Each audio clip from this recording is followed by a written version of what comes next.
जन्म मिला है हमको और इस जन्म के पीछे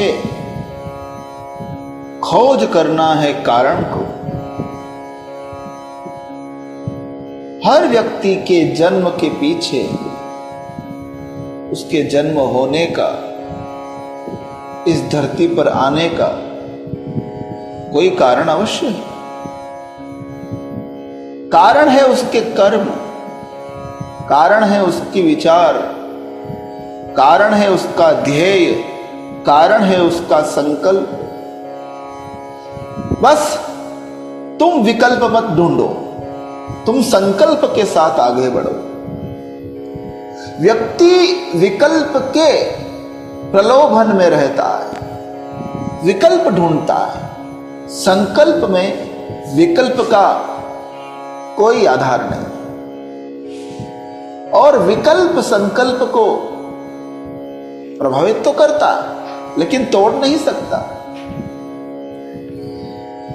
संकल्प तो अपने आप में वृक्ष का मूल है और विकल्प तो उस वृक्ष की पत्तियां हैं और पत्तियों का जीवन कितना होता है। इसलिए हमारे जीवन के पीछे कोई न कोई मूल अवश्य होगा, कोई न कोई कारण अवश्य होगा, कोई न कोई संकल्प अवश्य होगा, कोई न कोई ध्येय अवश्य होगा। क्या हम उस ध्येय के, क्या हम उस मूल के, क्या हम उस संकल्प के, कारण के मूलभूत तत्व को जानने के प्रयास में लगे हुए हैं? नहीं, हम विकल्प के प्रयास में लगे हुए हैं जिसका मूल से, ध्येय से, संकल्प से कोई नाता नहीं। इसलिए संकल्प ही सिद्ध्यर्थे प्राप्त्यर्थे मुक्तिम, संकल्प से ही मुक्ति का उपाय होता है, विकल्प से मुक्ति का उपाय नहीं। इसलिए चाहिए दुर्लभेव कथा लोके श्रीमद् भागवतोद्भवा कोटि जन्म समुत्थेन पुण्यैनैव तु लभ्यते।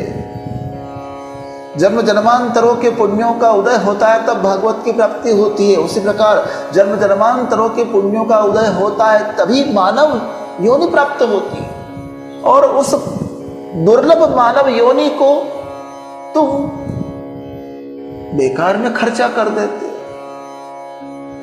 ये तो वही बात हुई कि लाख रुपए लेकर निकले थे घर से कुछ लेने के लिए कीमती, लेकिन एक बीड़ी का बंडल लेके घर पे आ गए। लाख रुपया खर्चा करके एक बीड़ी का बंडल घर पे लेके आए।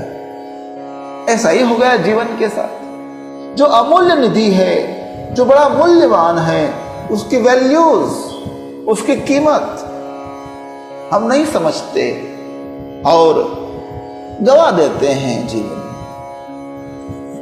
इसलिए चाहिए हम अपने जीवन का महत्व समझें और समझेंगे तभी जब हम ये मान लें कि हाँ, इसके पीछे कोई कारण है, इसके पीछे कोई ध्येय है, इसके पीछे कोई संकल्प है। तो मूलतः बात कहने में ही आती है कि शरीर का कोई विकल्प नहीं हो सकता। शरीर का कोई अलग से कोई सकारण नहीं हो सकता, कोई कारण नहीं हो सकता। कारण ही शरीर है, ध्येय ही शरीर है, संकल्प ही शरीर है। इस ध्येय रूपी, इस कारण रूपी, इस संकल्प रूपी शरीर से तुम वह तो करो जो तुम्हें प्राप्त होना है, जहां तुम्हें प्राप्त होना है, जहां तुम्हें जाना है। क्या हमें यह पता नहीं करना चाहिए? क्या हमें यह खोज नहीं करना चाहिए? अब इन प्रश्नों का उत्तर आपको मिलेगा। कहाँ मिलेगा? सदग्रंथों मिलेगा, सदशास्त्रों मिलेगा, संतों से मिलेगा, महापुरुषों से मिलेगा।